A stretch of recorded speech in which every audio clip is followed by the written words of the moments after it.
Today I signed legislation and an executive order to hold China accountable for its oppressive actions against the people of Hong Kong. U.S. President Donald Trump took a couple of actions to hold China responsible for imposing a new national security law on Hong Kong. It criminalizes a wide range of activities, secession, subversion, terrorism, collusion with a foreign power, but does so in such broad terms that it could affect any number of activities that Hong Kongers take for granted.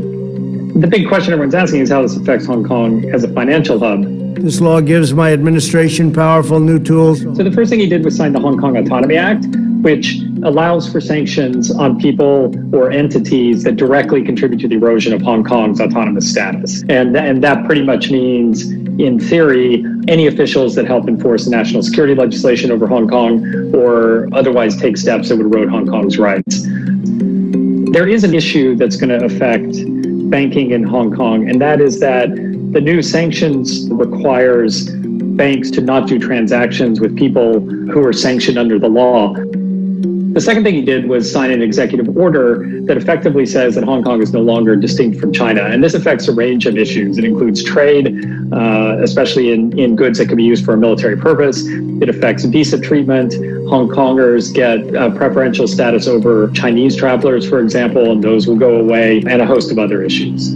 Hong Kong will now be treated the same as mainland China. No special privileges, no special economic treatment, and no export of sensitive technologies. A recent survey conducted by the American Chamber of Commerce in Hong Kong that found a substantial number of companies are more concerned about the national security law now that they've had some time to digest it. So you've had American technology companies like Facebook, its unit WhatsApp, Twitter, saying that they're not going to cooperate with requests for data about their users now from the Hong Kong government because they're concerned about how it might be used.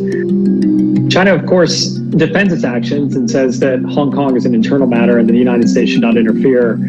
It also raised the prospect of retaliation against American officials or against others. In just the past few days, there have been more restrictions placed on the use of Huawei gear in 5G networks around the world. The United States has stepped up its activities in the South China Sea.